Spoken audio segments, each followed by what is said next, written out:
What's going on, collectors? Optical 20 back for another video review. Today we're going to take a look at a comparison video between Infinity War Black Widow and Endgame Black Widow.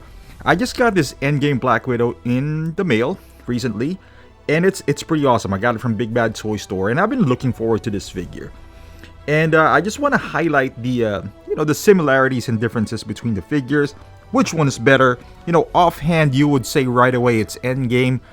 But which I would agree, but there's certain things in this Endgame figure that I just really don't like about. So I just want to point it out here in this video, because the Black Widow for Infinity War is kind of cheap right now when you go to eBay. You can have her for maybe under $200, and mainly because of the head sculpt. But I just want to show the similarities here between the two Alright, figures. so as far as accessories, you're gonna get Basically identical set of hands. Fisted hands, gun holding hands, even though the Infinity War didn't use any guns really. The batons that she used, both the long ones, the short ones, and the middle ones, as you can see here. The main difference as far as the hands are, on the Infinity War, it's just plain hands, doesn't have any fancy things on it. The Endgame does have this little, I don't know, is this the one that they use on, for the time travel or so? I'm not quite sure, but yeah, that's the only thing that would be different. Baton wise, I would actually give it, I like the color scheme better for the Infinity War. They look the same mold, but the paint application is different, as you can see here. I don't know if you can move a little bit backwards here. I think it's more detailed because of the paint, because of the two-tone nature. They're both same molds, as you can see, but I like the color scheme of this better. And as far as weapons is concerned, like I mentioned earlier, Infinity War did not use any guns.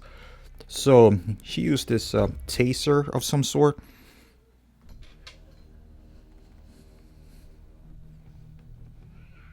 Which is, unique, because we've seen this Glock from Black Widow like a gazillion times now.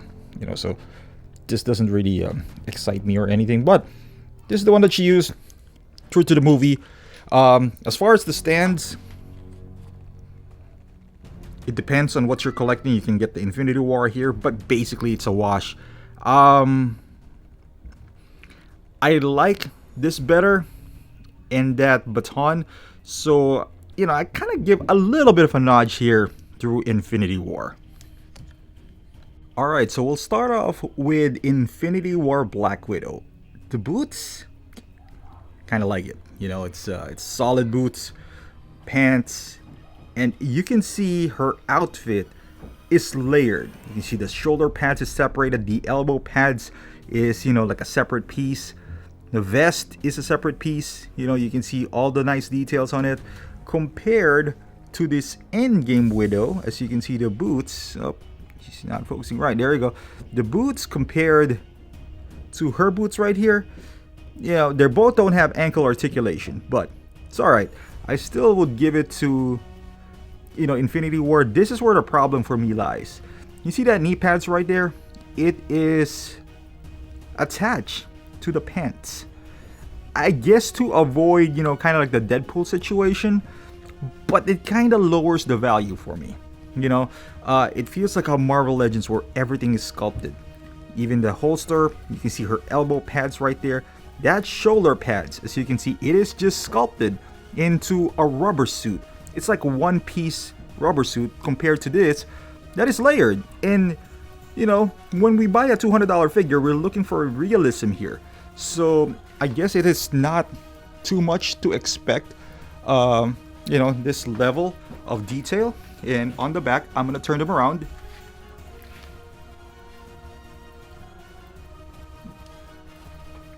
Okay, so this is decent. You see the weathering on her backpack. There's a lot more weathering on this Widow backpack. Pretty much the same. It carries this small baton on her back. You can see on the back right here, those things are just sculpted they're not a separate piece. It's almost like a Marvel Legend. This one, you can see it is like you can take this off if you want to. I mean, no one would, but the authentic feel of it. In this one too, that's a separate piece to this Widow. Well, she doesn't have elbow pads, I suppose. The belt looks pretty much the same. I guess the endgame is made out of rubber. The Black Widow one is rubber as well. I guess that's good to avoid flaking and all that stuff. And the pants all the way down. You can see the layered portion of her pants here. Like this thing right here is fabric. This is rubber. That thing is just rubber all throughout. So you get where I'm trying to get here. As far as the suit, I'm gonna give it to Infinity War. And I rewatched the scene, you know, where she has with Barton, and it is layered. It's not one piece. Hot Toys made it all one piece. Maybe to save money, I don't know, to avoid long-term damage, perhaps.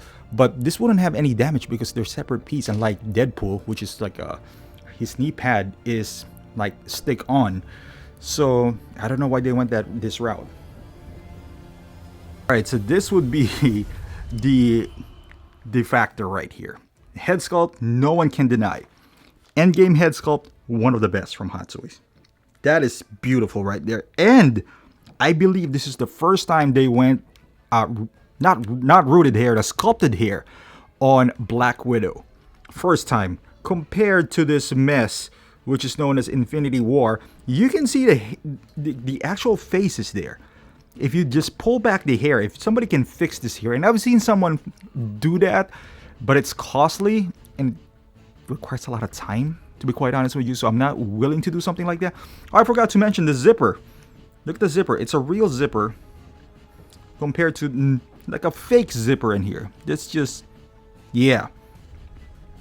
Look at that. That's the front lobe right there. But yeah, we're back to the head sculpt. Yeah, it's a mess of a hair. And you can see how big of a factor a head sculpt is. Like I am willing, I'm gonna sell this figure right here, even though I like everything about her, but the head sculpt is, you know, if there was no other option, you know, that this is the only Black Widow, or you know, if this one didn't exist, I'll be okay with this. I'll probably, you know, get somebody to fix the hair. But since there's an endgame Black Widow, why would you settle for something like the Infinity War? And don't get me wrong, she's perfectly fine, perfectly doable. You know, like by that I mean keeping her in your collection. I think everyone would kind of see this as Black Widow. Maybe not automatically because she's blonde, but since she exists, that's you know, it's hard to keep the Infinity War knowing that this figure right here is out there. Alright, there you go guys. This is my two Black Widows. Hopefully this comparison video helped you out. Now I did this because this Infinity War Black Widow right now is selling for cheap. You know, you can find her under $200. But let me warn you right now. Once you get her in hand, let's say you don't have any Black Widows, or if you're just collecting Infinity War lineup, I get it. You know, like if you don't, I do have, like with certain characters, I only have like a one figure rule. And a Black Widow is one of them. So is Hawkeye. You know, there's a few figures that I can double dip or maybe even triple dip compared, like Iron Man and all that stuff. But Black Widow is one of those figures where I only need one in my collection. If you're forming Infinity War, I get it. You know, like if you want to do the Infinity War and Endgame, totally fine. But if you're just doing one, let me warn you, even if you see Black Widow for like $200, and that's really tempting without tax and all that stuff, put the $30 and get this one better. And I say that even though I do like the accessories and the outfit and all that stuff, that's how big of a factor the head sculpt is.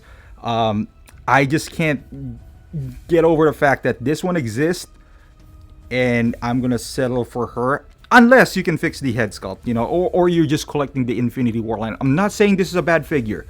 I'm just saying that because Endgame exists, that makes her kind of expendable, so to speak. But you know, they're both pretty good in their own right. I still would pick Endgame 10 out of 10 given the opportunity, depending on how much you're gonna get Black Widow for this Infinity War. Maybe if you get it for 150, 170, sure, but like 200, I'll add, you know, like let's be honest, like the Endgame is 234. Before, after shipping and tax, you're looking at around 260, 270 here. So yeah, it's like a $70 difference, but still, you know, I'll put $70 to get a better head sculpt. So thank you for watching, guys. If this video really helped you out, give it a thumbs up. Subscribe to my channel if you haven't done so. Follow me on Instagram, Facebook, and also on Twitch. And I will see you guys in the next video.